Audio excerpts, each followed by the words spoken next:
and in terms of the situation on the ground and in terms of modes of resistance. As mentioned this morning, the full biography of each speaker is available in the booklet, but just to give a snippet from, for each speaker. So Anthony O'Mahony is among the world's leading scholars of Middle Eastern Christianity. He was founding director of the Center for Christianity and Interreligious Dialogue and now serves as the director of the Center for Eastern Christianity. He will start with the first paper and he'll be followed by Elizabeth Prodromou, who is a prominent political scientist whose research interests cover religion and security, democracy, human rights, and religious freedom. She is currently affiliated with Harvard University Center for European Studies, and she co-chairs the Southern Eastern Europe Study Group and the Muslims in Democratic Politics Study Group, both at the center. Elizabeth's presentation will be followed by Philip Sumpter's presentation. He is formerly a lecturer and research associate at the Nazareth Evangelical Theological Seminary in Israel. Philip is an emerging scholar of Middle Eastern Christianity. He is receiving his PhD from the University of Gloucester. Congratulations. And his presentation will be followed by Duane Alexander Miller's presentation. Duane is a lecturer in church history and theology at the Nazareth Evangelical Theological Seminary in Israel, and his research interests cover both church history and mission studies. So we'd like to welcome you to this session and welcome our speakers, and we will start with Anthony. And perhaps this morning we spoke a bit about what the loss of diversity means for the peoples of the Middle East in terms of political and civil rights. But perhaps, Anthony, you can tell us a bit more about what kind of loss are we talking about with respect to the heritage of the region and with respect to world heritage. Thank you. Thank you very much. Our speakers earlier this morning, when we were looking at the emergence of a global Christianity, we often move from north to south pretty quickly, and we leave the eastern part of the church out of our equation.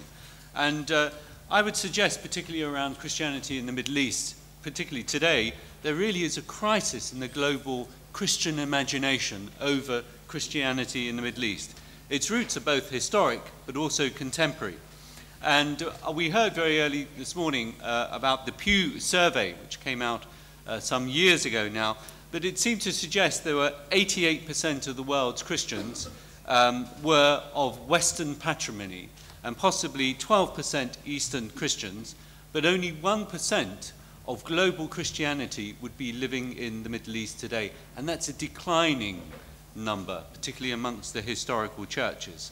Now, Sidney Griffiths, in his quite important book called The Church in the Shadow of the Mosque, which came out a few years with Princeton, suggested that between the 7th and the 11th century, 50% of all the Christians would have lived within the domain of the Middle East. So within a millennium, we've seen not just Christianity become a global tradition, we've seen Christianity within the Middle East decline to under 1%. Now, that's a significant issue, I think. Also, when we think about and compare it with other monotheistic traditions which have their origins in the Middle East, possibly 30% of all Jews live within the Middle East region, 20% of Muslims, but again, only under 1% of Christians live within the Middle East today. Again, I think that's a very important statistic because it actually helps us hone in to the question of our understanding Christianity's engagement with the Christians in the Middle East.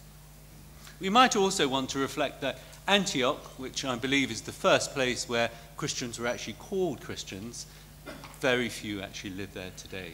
As we know, it's a place which has been fought over between Syria and Turkey, and now is within the department of, the county of Hatay in Turkey itself today. There are 5 patriarchs claim origins in Antioch. but there are very few Christians who live there today.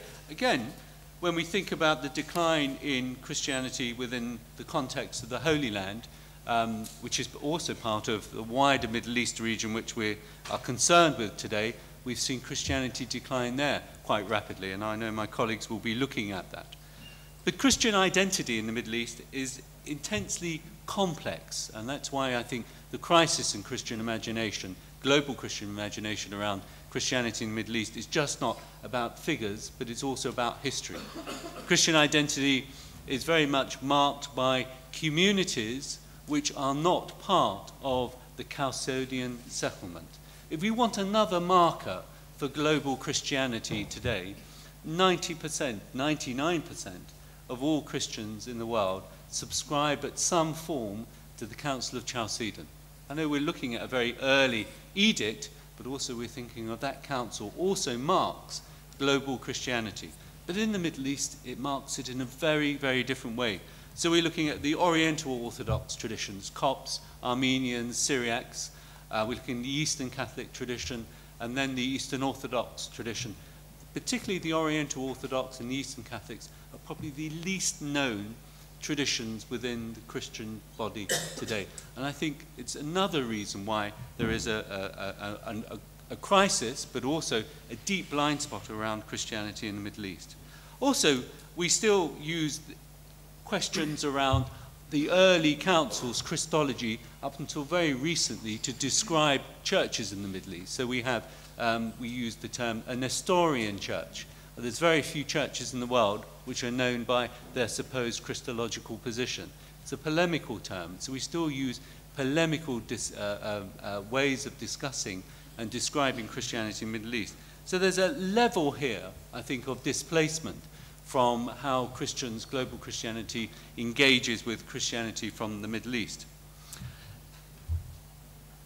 In 2003, we know that a major crisis hit Christianity within Iraq, and it's thought that up to half of Christians have left Iraq since 2003.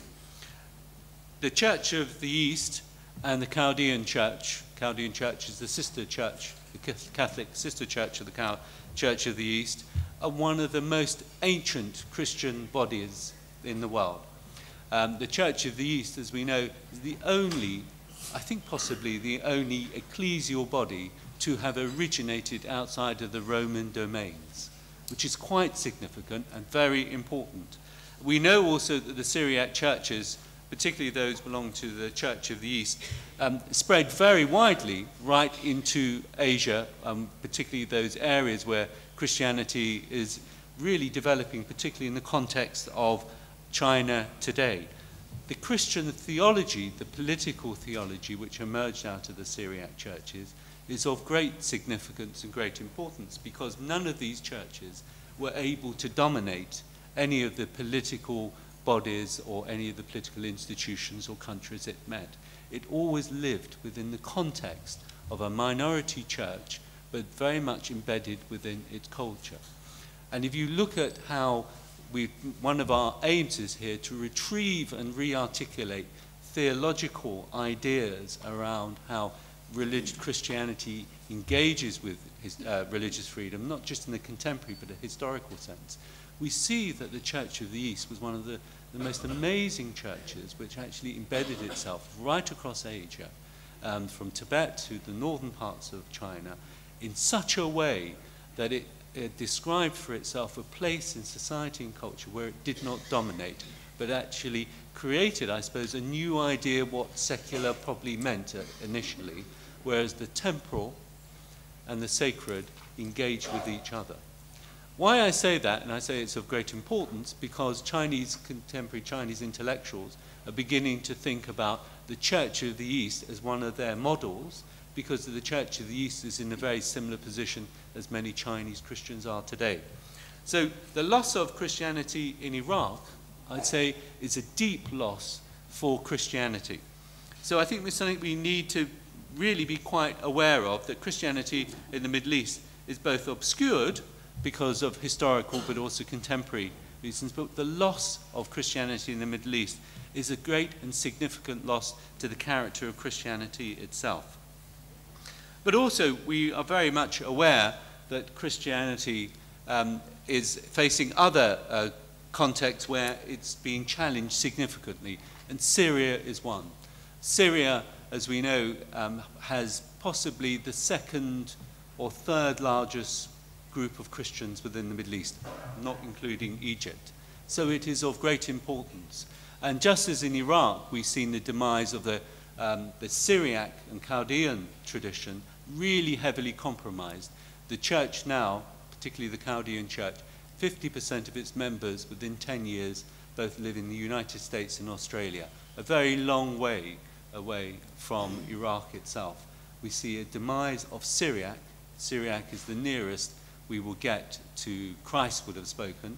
It's one of the four great linguistic pillars of the church: Syriac, Hebrew, Greek, and Latin. We've seen that decline. But in Syria, the crisis is of a different order. Here we see probably the largest community of the Eastern Orthodox tradition. As we know, the Pentarchy, Rome, Alexandria, Antioch, Constantinople, Jerusalem, these five great sees of the early church. For the Orthodox Church, it was of great significance that Alexandria is down to a few thousand Eastern Orthodox Christians. Jerusalem Patriarch is suffering greatly. Constantinople, which I think we'll be hearing later on, experienced the exchange of populations in the early 20th century. So Antioch, the Church of Antioch, the Greek Orthodox Patriarch of Antioch, is the last bastion of Eastern Orthodox in the southern part of the Mediterranean. And there's a great deal of contemporary comment about the interests of Russia wishing to become a protectorate for Christians in the Middle East, and the Russian Orthodox Church being concerned about the future of Christianity in the Middle East. And you can see, for the Eastern Orthodox tradition, what's happening in Syria is of great significance and great importance. So I just want to highlight those 2 points. The last point I'd like to raise is that we also, paradoxically, particularly in the Gulf areas, seen large numbers of Christians coming to live and work. And at present, 50% of all Catholics who live within the Middle East region live as guest workers in the Gulf area. Now that's one of the most significant Christian migrations to a non-Christian space for a long time. And I think it's a very important question which we might need to reflect on in due course, how Christianity, particularly Christianity in the Gulf, challenges ideas of citizenship, of religious plurality. The other point, I think, losing the Christian communities within the Middle East also loses a community which is not just plural, which helps to redefine the Middle Eastern region, not just as a Muslim space or an Islamic space or any other space, but it's a space where the three monotheistic religious traditions live with each other. And that means that lived experience is a very important resource, but also very important for how Christians and Muslims imagine they might be living with each other. If Syria, and we had a question earlier on about Syria earlier on, if Syria is a deeply plural society, and finding a political religious solution where both Muslims, Christians in their variation can actually live with each other, it would be a very important statement in post-Ottoman societies, because as we know, within post-Ottoman societies, we've seen a significant decline in Christian-Muslim cohabitation, if it's in Cyprus, Bosnia, Kosovo, and Iraq, we might say, but also heavily compromised in Syria. So if Christianity is lost from the Middle East region, I'd say there's several significant issues that we need to think about. One, the churches themselves experience a deep disorientation, which has a huge implications for not just their religion, their religious culture, their language, their liturgy, but also how they operate as global religious bodies. Two, I think if Christianity loses, global Christianity loses the place of its origins, the plurality of its origins, and one of the essential ideas of religious freedom is plurality. The Eastern Christian churches are plural, and the early origins of Christianity are plural, provide a great model, a great historical resource for how we want to imagine that as well. Christians also have a huge impact on if the Middle East becomes devoid of Christians, and we start to see just states which are both defined by one ethnic group, one religious group. I think that's a serious issue. And the last point, I think, for us Europeans, if all Christians leave the Middle East is different, and Europe is a frontier region with the Middle East. So thank you.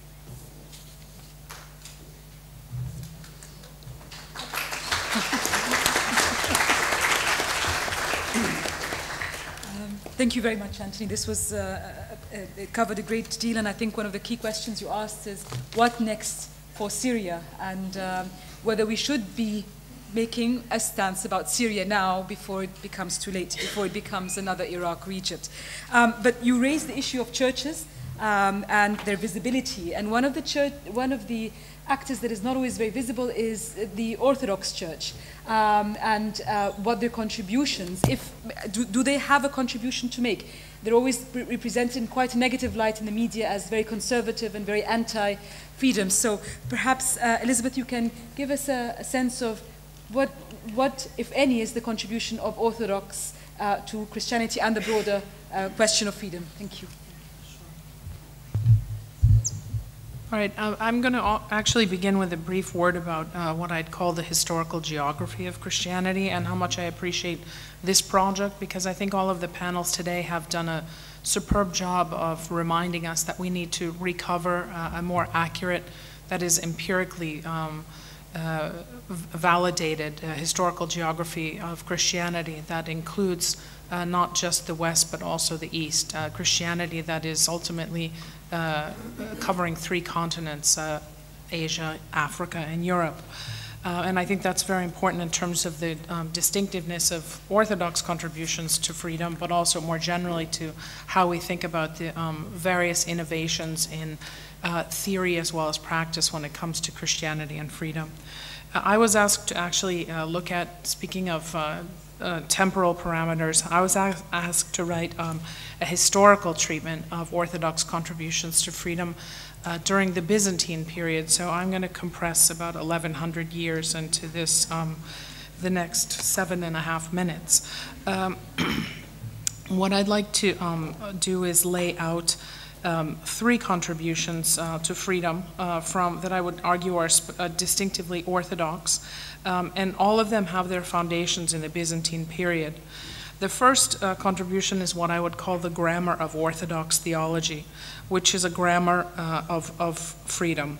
The architecture of the grammar arose in the Roman Byzantine East, and although it informs the larger grammatics of what we can think of as the unified Christian church, I think that this grammar of freedom has largely been backgrounded or occluded in terms of discussions about Christian theology that center on the West, but also due to the Orthodox Church's own deficits in foregrounding its grammar of freedom. This grammar of freedom also has been largely overlooked in social science treatments of the period, and I think they mistakenly and somewhat simplistically reduce Orthodox theology to Eusebian Caesaropapism, making the error of thinking that the Constantinian model of church-state relations remained fixed and unchanging and dominant for the next 1,100 years. Instead, this Orthodox grammar of freedom I would submit is the connective logic in Orthodox doctrine, and we can see it in all the core doctrines of the faith. For example, in the creation story, freedom is the explanation for the fall. In the incarnation, freedom is the divine chance for restoring humanity's right relationship with God through Christ. In the Eucharist, freedom is an experiential, historical, eschatological moment offering a glimpse of salvation. And all of this, of course, is expressed in a very rich anthropology of personhood that's grounded in the Orthodox understanding of the Trinity as an expression of a freedom through communion. Now, Having said all of this, freedom as the key term in Orthodox theology, I think, again, it bears emphasis because conventional treatments, certainly in political science, of Orthodox churches and societies have largely neglected this grammar of freedom that runs through the theology. And it was actually quite richly developed in the writings of Paul, known in the Greek as the great apostle of all nations, also in the combined teaching of Orthodox thinkers such as Athanasius, the Orthodox Patriarch of Alexandria, as well as by the Cappadocian Fathers, one of whom was mentioned in the previous panel, Gregory of Nyssa, but also Basil of Caesarea and Gregory Nazianzus. And this grammar of freedom runs through the discourse and practices of contemporary Orthodox thinkers and actors. For example, Archbishop Anastasios Ioannouladis in Albania, the Metropolitan of Pergamon, John Zizioulas, and also through the works of renowned Orthodox thinkers in the Russian tradition, John Meyendorff, Nicholas Berdyaev, George Florovsky, to name a few. All of these thinkers originated, they drew on the doctrinal debates of the geography of the Byzantine East, and they adopt an uncompromising, relentless position on the non-negotiability of the universality of freedom of the person, and by extension, the universal equality of every person. Now, if this is the sort of doctrinal theoretical contribution, we then need to turn to whether or not there have been any expressions in terms of the practical influence and behaviors of the church. And here I'd like to talk about two things in particular. The first, and it grows naturally out of this theological grammar of freedom, and especially personhood, concerns Orthodox thought on war and peace.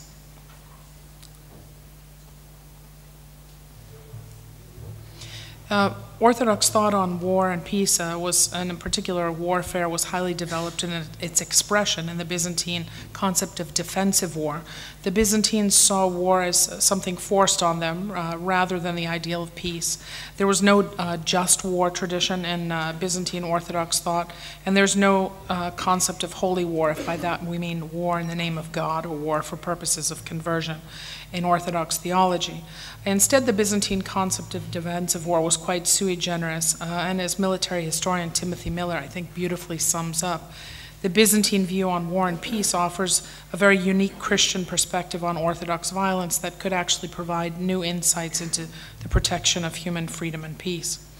Orthodox thinkers and Byzantine statesmen, and I make that distinction because on the one hand I'm talking about church thinkers who are also public intellectuals, and Byzantine statesmen, that is emperors and politicians, considered war as an inevitable tragedy that resulted from the fall. It was a brutal expression of the deviation from the ideal of the kingdom.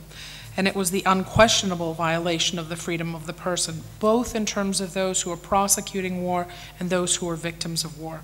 So put otherwise, the Orthodox Church was very clear in its view of war as a violation of human freedom. And we see this throughout the liturgical, hymnological, and confessional sacramental life of the Church in Byzantine times. The way to reconcile this irreconcilable tragedy between pastoral ideal on the one hand and post-lapsarian or post-fall reality on the other was through an emphasis on metanoia, or repentance, the only practical mechanism available for addressing that irreconcilable tragedy. So in the work of Orthodox theologians such as Basil of Caesarea, Gregory of Nazianzus, and especially John Chrysostom, we see the wellspring of this view of war and its connection to the grammar of freedom.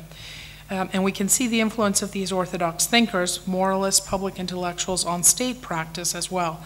Mariz, Emperor Mariz's Strategikon in the 6th century, Leo VI Manual in the 10th century, and Anna Komnena's Alexiad are replete with references to religious ideas and ecclesiastical prescriptions on war and its horrific consequences for freedom.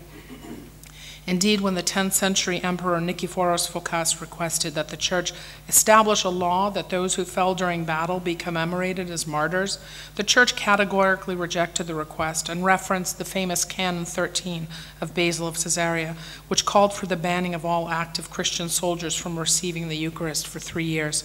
Now, clearly this was a non-binding canon because of the reality that this would have meant that there would not have been a supply of soldiers to wage war, but the guidepost is clear. So summing up, this grammar of freedom informs Byzantine thought and state practices regarding war and peace. Let me turn now briefly to a final contribution, Orthodox contribution growing out of this theological grammar of freedom. Here I'd like to talk about the respect for human freedom that appears in laws on commerce with foreigners residing inside the empire and on religious freedom for Muslim prisoners of war. Particularly crucial in this regard was the period from the 11th century to the 13th century, when the Orthodox Church, especially churchmen close to the state, offered insights into how to respect the freedom of the person in the face of engagement and confrontations with religious others, religious alterity, that were both peaceful and violent. So events such as the Battle of Manzikert, the Great Schism, the Fourth Crusade, the ongoing westward expansion of Islam forced Orthodox thinkers to problematize over the way in which to continue to protect the rights of the person in terms of freedom in both commercial and religious freedom practices. And here are a couple of things I think are emblematic. Church statements regarding best practices for state treaties, regarding commercial rights between the Byzantine state and the Venetian and Genoese states. Churchmen took positions in favor of free trade, and against monopoly trade arrangements, arguing that monopolies were antithetical to the rights of the consumer, and on grounds that monopolies would create economic inequality and generate poverty, and thereby would violate the capacity to live in the fullness of personal freedom. John Chrysostom is particularly eloquent on this, in this regard. And then in terms of, I could give you others, but I'm out of time, in terms of rights for Muslim prisoners of war.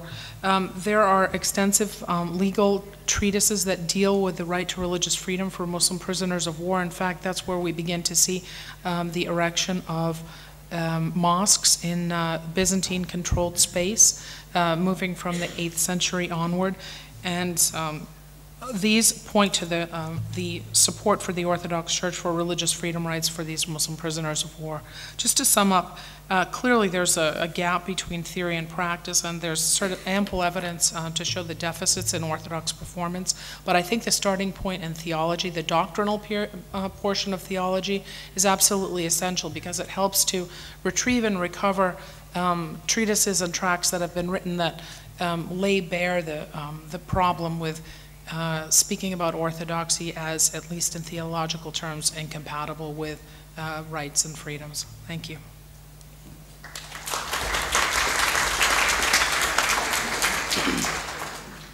Thank you very much, Elizabeth, for reminding us and bringing to our attention what has been omitted from the narratives of Christianity and freedom. We will now move to the presentations by Philip and Duane Alexander, and they have both been living in the occupied Palestinian territories, and they've been doing some fascinating research. We don't get to hear a lot about what's happening in the occupied Palestinian territories, so it's great that we have these two contributions. We will start first with Philip, and perhaps you can tell us what's happening on the ground. What kind of pressures are people facing, and what kind of pressures are Christians facing there? Thank you. First of all, I think it's worth pointing out we lived in Nazareth, which is Arab-Israeli. We did our, and so we have experience having lived and worked there, did our field work in the West Bank. And thank you for the metaphor of pressure. That fits nicely with the title of our paper, which is Between the Hammer and the Anvil. It's our experience that Arab Israeli or Palestinian Israeli Christians and Palestinian Christians, a salient feature of their experience is that they're literally being squeezed from two sides, and squeezed in such a manner that they're being squeezed out of a land which many of them have lived in for centuries. So obviously on the one hand, there's the pressure exerted by, for want of a better word, sort of Jewish Zionism, and on the other hand, there's pressure exerted by Muslims, Islam. And this pressure is felt on both sides of the separation barrier within Israel itself and within the West Bank, although in different ways. And the nature of the pressure is also not the same. One needs to be nuanced, and as many other scholars have said today, I'm going to have to paint with very broad brushes because I've got a very limited amount of time. and I'm almost certain to insult some people or hurt some people by not having said exactly what they would like to have heard, I'm more than happy to respond to that afterwards, or even in dialogue after the meeting. I'll do my best. One of the most salient distinctions, I think, between the two sources of pressure is that from the Jewish Zionist side, it has a secular nationalist quality. So it's Judaism or Jews as a nation, as an ethnicity, who are exerting pressure, persecuting, if you like, Arabs as an ethnicity. And so Arab Christians, as a subset of Arabs, suffer alongside their Muslim co-nationalists. And this is an important distinction because, as a number of researchers have pointed out, one of the effects of this pressure is that it actually brings Muslims and Christians together because of a common enemy, and it has helped to either cultivate or further a sense of ethnic identity which transcends sectarian divisions. As one Palestinian put it, for example, when the Israelis shoot, the bullets don't distinguish between Muslims and Christians. When that happens, we're all one. We forget our religion. And Palestinian nationalism has been a major force, especially since the 60s. On the other hand, and this is a counteracting force, the Muslim pressure is not nationalist, it's actually anti-nationalist, it's religious.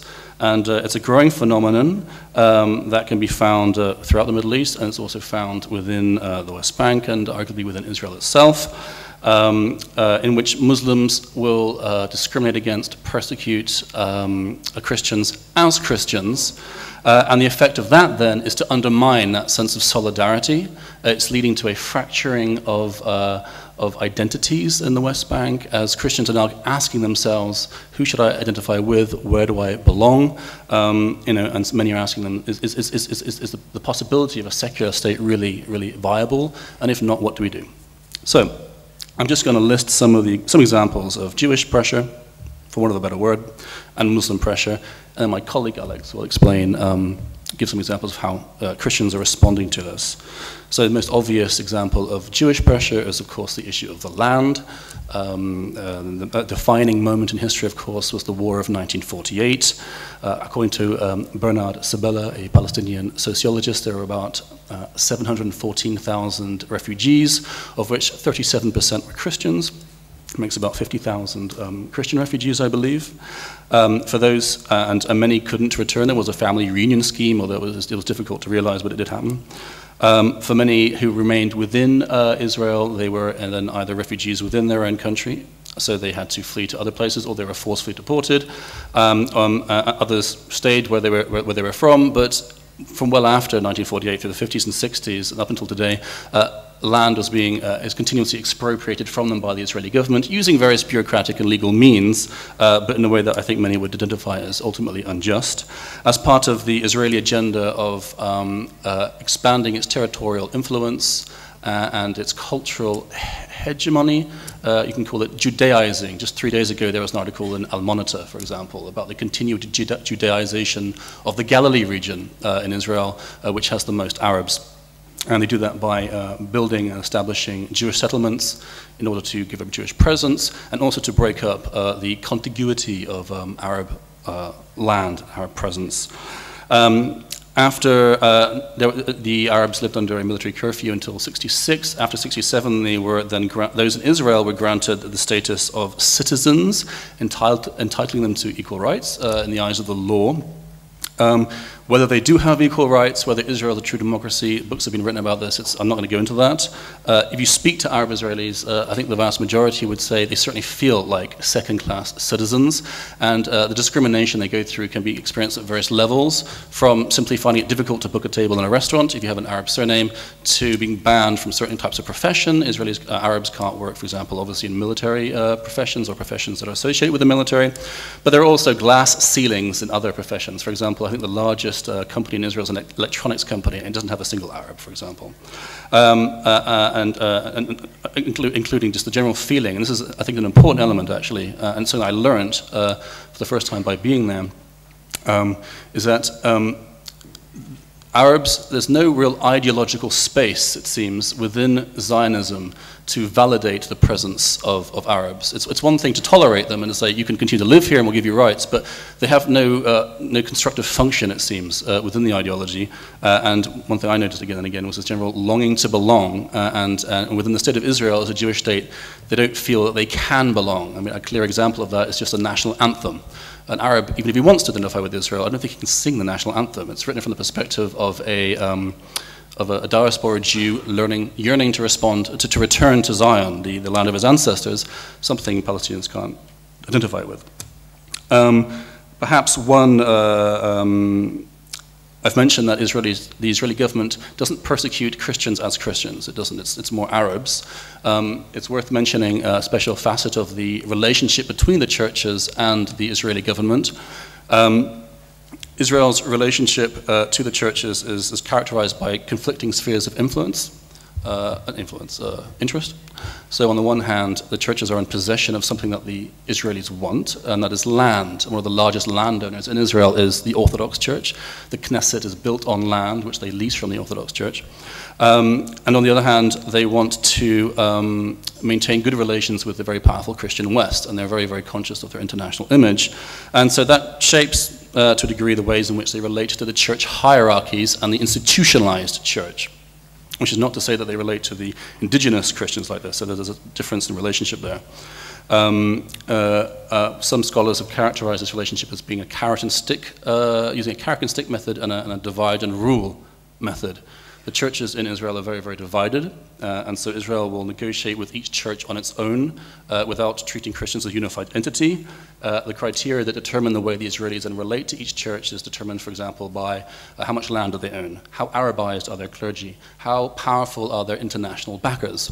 So, for example, the Latin Church, or the Roman Catholic Church, has the Vatican behind it, which is very, very powerful, and so the Israelis have given them more concessions than they have to the Greek Orthodox Church, because the Greek nation was not considered as powerful or influential as the Vatican.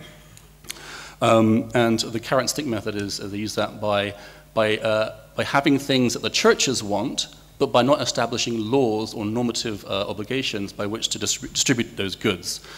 So what the churches want are things like visas, some of the privileges they enjoyed under the Ottoman Empire, such as tax exemption, the rights to travel to enemy countries, and so forth.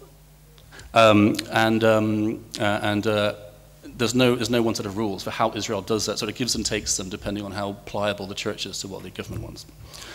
So that's the Arabs, that's the Jewish side. Just quickly, the Muslim side.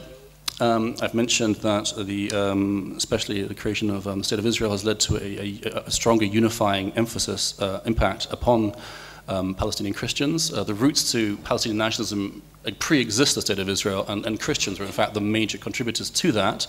They're obviously, I think, once you understand that within an Islamic society, as a dhimmi status, as a Christian, I think it's fair to say you don't have the same rights as a Muslim. It's understandable why Christians will be very attracted to an idea that actually that which defines you as a member of the state is your ethnicity and not your religion.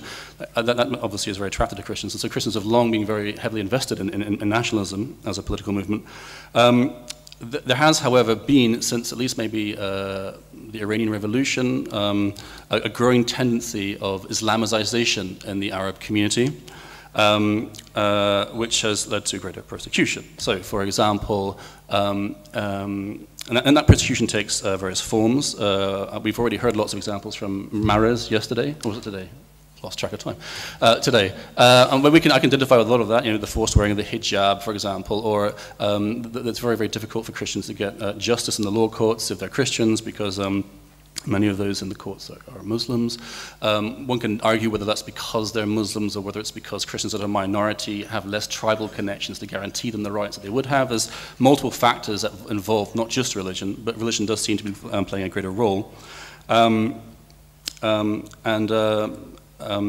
And so another example is, for example, a consistent and seems to be unrelenting suspicion that Muslims have towards the sincerity of Christian commitment to the Palestinian cause. constantly accusing them of following a foreign Western religion, which then leads Christians to really emphasize their Arabness. No, we really do belong here. We really do want to serve the Arab people. One example, during the First Intifada, a neighborhood of Bethlehem, Beit Sahur, engaged in an act of civil disobedience called the Tax Rebellion. They refused to pay taxes and suffered heavily as a result from the Israelis who took a lot of money back from them as a result. Despite this, shortly afterwards, Muslims were hanging up placards accusing the Palestinians of not working hard enough, and of even saying that they accepted the Israeli occupiers with rice and sweets, for example.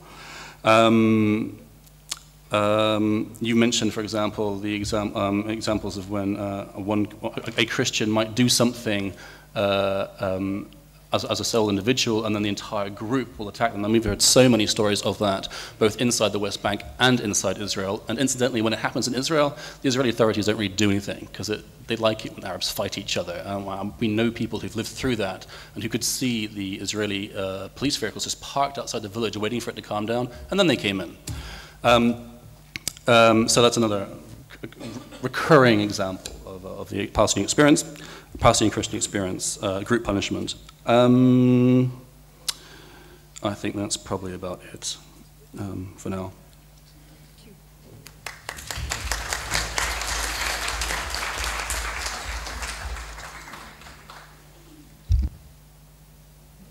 Thank you, Philip, for exposing a wide array of power relations and dynamics on various levels in an extremely comprehensive way in a very short time.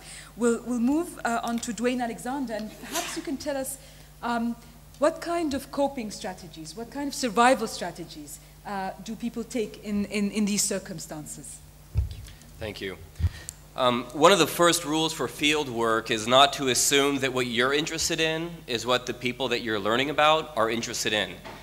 And I've learned that doing previous research, and I found that again when we went to the West Bank. We spent 2 weeks in the West Bank and visited Bethlehem, Ramallah, Jenin, Zababde, Taibe, Jericho, and a number of other places as well. You can read a lot of the actual quotes from the people that we talked with in our article on that thumb drive. Now, the first thing that I found, or that we found, was that the main priority of the Palestinian Christians in the West Bank particularly was not fighting for freedom. It was simple survival. They are very concerned.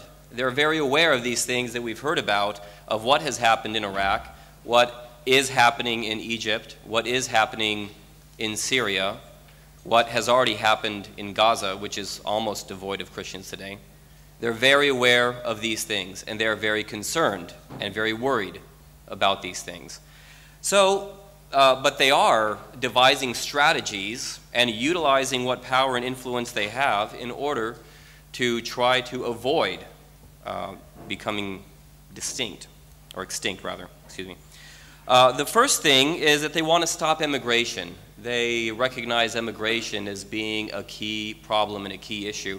Immigration of Christians dates back to the Ottoman Empire, but during the Ottoman Empire, the Mandate, the Jordanian period, the occupation, all that, it has gone up and down, but Christian immigration from the West Bank has always been a real presence dating back well over 100 years.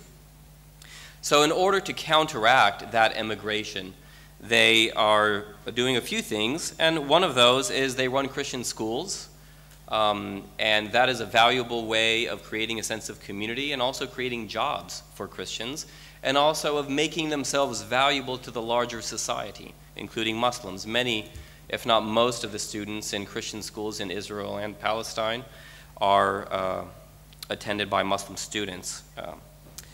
And another thing that we've seen more recently is the construction of buildings. Housing is very expensive. So especially the Latin Church, or Roman Catholic Church, has started to make buildings for young families. Because the problem is not necessarily with the older people emigrating, because the older people, if they emigrate, you do lose something, but they don't have the ability to produce a future generation of Christians. And this is a real issue they're thinking about. If someone in their 70s emigrates, well, it's sad, but she went to live with her kids in Chile or Peru or what have you. But if somebody young in their 20s or 30s emigrates, that's really considered to be a real tragedy to the community, and very sad, because those are the people who can have children. So they are trying to figure out ways to provide housing and get jobs for people so they can form these families and have kids, so that they can just have a future generation of Palestinian Christians. Education is also part of this. Christians are at the forefront of many education efforts in many parts of the entire Middle East, indeed. But that is certainly the case in the West Bank and Israel as well, in Arab neighborhoods and Arab areas. But that cuts both ways, because a better educated population has more facility in terms of emigration. So while providing a good university or college education to a young man or young woman may help them to get a job and to stay in the land, it may also, unfortunately, facilitate their ability to emigrate to the United States or Canada or Europe or Australia or Latin America.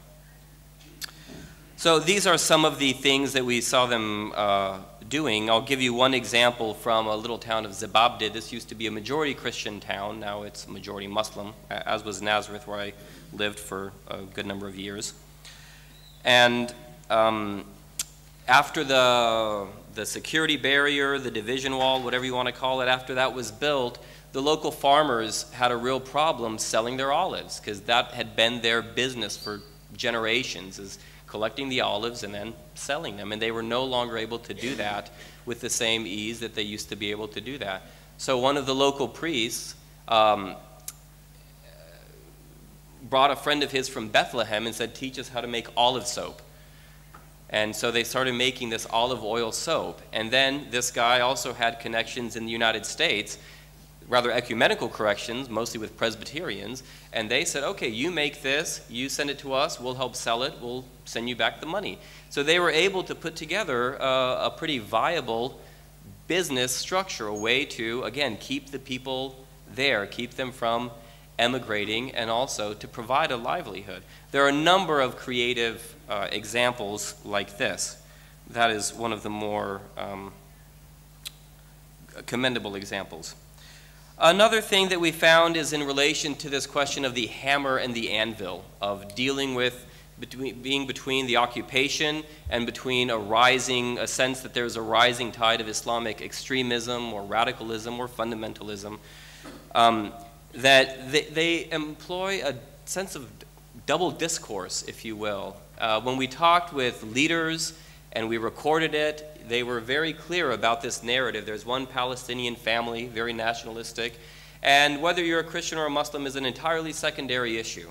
The point is that we have this one Palestinian identity, and we live in one country. Every citizen has his or her rights, his or her duties, and we're at the same level. Then the next one, but then we also found another one, which was revealed more in private by by women more often than men, which was a very real concern with a rising tide of Islamic extremism, and they had numerous stories which I don't have time to share with you today.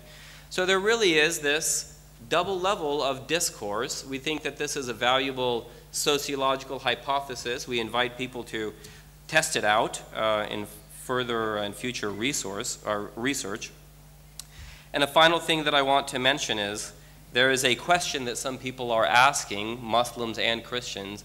It's a question that makes Europeans and academics feel very uncomfortable. And here's the question. I'm not going to answer it. I'm not asking you to answer it. I'm just saying some people that I've met and talked to have asked this question. What if Islam is irredeemable?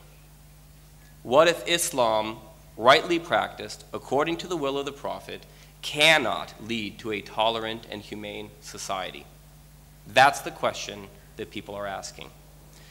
For the Muslim who asks these questions and comes to the answer that the answer is to the answer of no, that Islam, rightly practiced, is essentially and inherently inhumane and intolerant, and some have, they have a number of paths before them, and one of those is to convert, to leave Islam for no religion or for the Christian faith. And I've met a large number of converts from Islam to Christianity. They're largely marginalized by the churches, ironically, because they're seen as dangerous people. because they know, like what we heard about earlier today in Egypt, that if one person is associated with this conversion from Islam to Christianity, that the whole entire community will be punished. And that's all I've got time for. Thank you.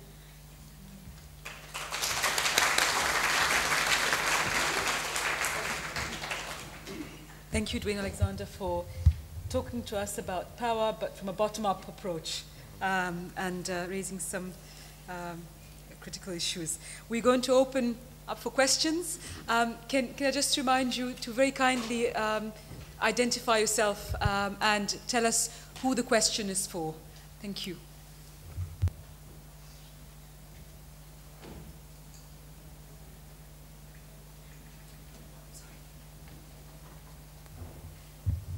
My question is about the Palestinians, or the Christians in Israel. You suggested that it was an issue of race or ethnicity. And I'm wondering whether you would entertain the theory that it is not an issue of ethnicity, but of religion. And we're all afraid to point to it, that Israel is a state based on Zionism, which privileges Judaism over against Christians and Muslims. So it's more like anti-Goyim or anti-Gentile or whatever you want to call it. But basically because Israel has absorbed all Arab Jews. They sought them, they brought them from Yemen, from Algeria, from Morocco, from Tunisia, from Syria, from Egypt. They want to get every Arab Jew to come to Israel. But at the same time, they would love to have every Arab Christian and Muslim get out of Israel. But it's based on religion rather than ethnicity, and I was wondering what you would think of that. Thank you. I have two responses to that, two things to say. The first is that Zionism, especially as it was originally formulated, is not religious. I mean, Theodor Herzl said that Moses and Jesus were the greatest deceivers of mankind, and it was a new phenomenon within the history of Judaism that they adopted the ideologies of European nationalism, transposed that to Judaism, and said there's such a thing as Judaism without religion. Now, Jews argue amongst themselves, what is a Jew, and to what degree is it ethnic, to what degree is it religious, how do we relate the two? That's an ongoing theological argument, and perhaps Judaism is quite unique in that sense, but Zionism understood itself in very ethnic, national terms, and not in religious terms. So just in terms of the logic of them, I know that recently you've got religious Zionism. That seems to be a fairly recent development. Just in terms of the ideology of the movement, it's largely secular and nationalist. As to whether they persecute or specifically persecute Arabs on the basis of their religion, maybe you can give me some evidence. I've just not come across it. I've spoken to Arab Israelis, and I spoke to two Arab Israeli lawyers who are very articulate in their critique of Israel. They're very balanced in their critique of Israel, and they're very aware and very politically aware, and they said, no, we are not persecuted for our religion. And you can read the secondary literature, and they say that as well. So I'm not aware of any persecution on the basis of religion. Can I respond? Okay, but basically, if you look at the early Zionist movement, when it was basically an ideology rather than a religious thing, before Ralph Kook introduced religious Zionism, you will see that there was a plan in the early 1900s to move the Christians of Galilee to Argentina, and they were going to buy land and evacuate them. This was before the formation of the State of Israel. But basically, it was to get rid of the Christians because they were, in a sense, a liability because of the Christian West, and the West was helping the Zionists, especially the Brits with the Balfour Declaration. So there is, if you look at the history of Zionism, you will see that from the beginning, there's an effort to get rid of the Christians because they are Christian, not because they are Arab. Because they took every Arab they could find. They took every Palestinian Jew they could find. So it's not against Palestinians, because prior to 1948, Jews, Christians, and Muslims were identified as Palestinians. So the Jewish community became Israeli. but it's the Christians and the Muslims that are discriminated against, and there are 66 laws in Israel that discriminate on the basis of religion. Which laws, sorry, discriminate? There are 66 laws that discriminate based on religion, in which Jews are given preference because they are Jews. Yeah, but Jews understood in national terms. That's true, but it's based on their faith. Okay. And when Israel asks, demands that the Palestinians recognize Israel as a Jewish state, what they're saying is basically Christians and Muslims have no rights or lesser rights. It's a very interesting discussion which will also further continue. Yes. Yes, thank you. David Hartman, First Christian Church in Wichita Falls, Texas. Philip, a follow-up question. Can you shout? It's very Yes, I'm sorry, you betcha. Philip, could you please speak to the rise of the ultra-Orthodox movement in the West Bank, what the implications are there for any kind of peace settlement, or even indeed for the structure of Israeli society going forward? Sorry, could you repeat the last Oh, yes, clause? or yes, not only for any kind of a peace settlement, but also for the structure of Israeli-Palestinian relations and Israeli society going forward. This is the rise of the ultra-Orthodox movement in the West Bank and in the settlements. I wasn't aware of a rise of an ultra-Orthodox movement in the West Bank. Do you mean national Zionist? Or, sorry, national religious movement? Yes, yes. They are strongly to be differentiated. Yes, yes, exactly. And it seems that there's some conflict between the Zionist and the ultra-Orthodox. Yeah. Could you speak about, I understood that in the West Bank, the numbers, that those settlements are more and more becoming predominantly ultra-Orthodox. Is that true and or not true? I've not heard that. The strongest critics of Zionism are ultra-Orthodox, which is ironic. Perhaps people don't know that. But the ultra-Orthodox tend to believe that the state of Israel is a godless state that attempts to secularize the messianic promises. Just now, for example, a hot topic is whether they should serve in the army, and the argument is no because it's evil. And so some of the greatest critics of Zionism come from the ultra-Orthodox to this day. Yes.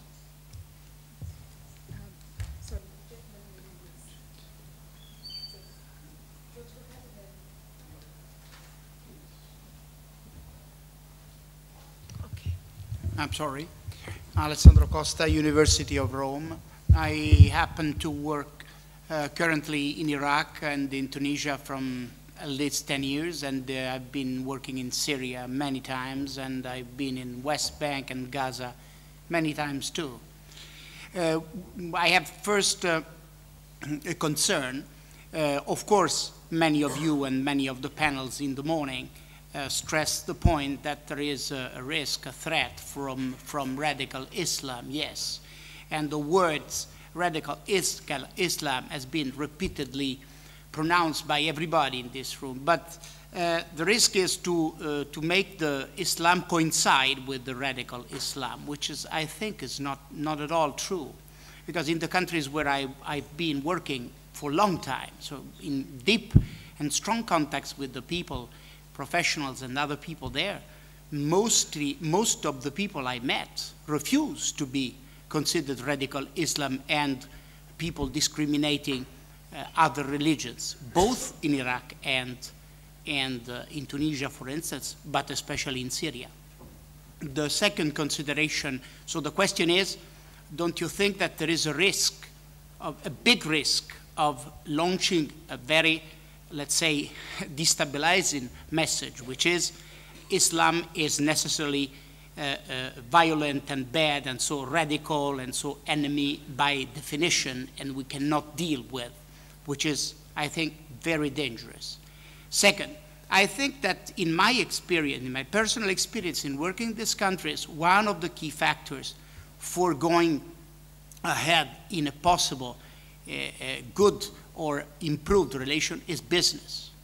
We have not to forget that the European Union was not made on political or ethical values. We speak of the European countries, the most advanced democratic country in the world, but they didn't unify on the basis of ethical values or Christian values, but on the basis of business. In fact, in Syria, for instance, and of course also in Iraq. In the business associations, you have ordinarily, you have Christians and Muslims working together in the same governance bodies and so on. I would like to be some comments about that. Thank you very much. Just very quickly on the point of this morning, I think we were very keen this morning to distinguish between Muslims and radical Islamists, and we made a point that the radical Islamists we identify with those that speak in the name of Islam and which have been rejected by Muslims, and they tend to be political forces. And we tried to make it very clear we're talking about the political forces, not the population, not Muslims. But I think also, Duane, Alexander, you want to comment on that for this session? Yeah, I just want to make a short comment in relation to that. In our field work, it was very clear in the West Bank that people would differentiate, and we were speaking in Arabic a lot of the time, people would differentiate between Muslims, and when they wanted to specifically refer to extremists, they would use the name mutatarrifin, which means hardened Muslims, yeah. Or mutashaddidin, that's the other word that I heard used some. So, and that comes across very clear in the article, and yes, I just want to agree with Mariz on that. In the case of Iraq and Syria, Christians are leaving for many, many reasons. Historic immigration, it's always been there. But it is war and conflict and lack of security. In fact, the economy is actually collapsing, which has brought around displacement of Christians. But also, as I raised earlier on, where do Christians put themselves in relationship to conflicts between Shiites and Sunnis? And that's not a question about the nature of the radicalization of certain types of Islamic political movements. It's about a very important historical question which is raised between these two traditions, which is very distinct for the Middle East because it impacts upon most states within the region. So Christians within that context, or the demise or the conflict in Syria, where do they put themselves within a society which has gone to war?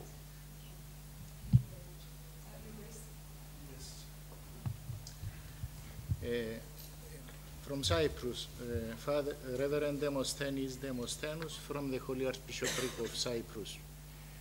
A unique historical moment was the military invasion of 1974 in Cyprus. And never in Cyprus existed a religious problem between the religions, Christian, Muslims, and all the Christian dogmas. From the invasion and later, remain 520 occupied churches within the occupied area. It is, let us say, geographically 3,000 square kilometers. These churches, they are kept completely out of use until today. And when, during the dialogue between the two parts, they speak about this question, the answer is about restoration of these churches. As Christians, we need and we want the revivification of our churches as it was in the mind of the builders of these monuments. Thank you. Thank you very much. I'm afraid we have run out of time, so we're going to have to continue this conversation as we go along. Thank you for your contribution.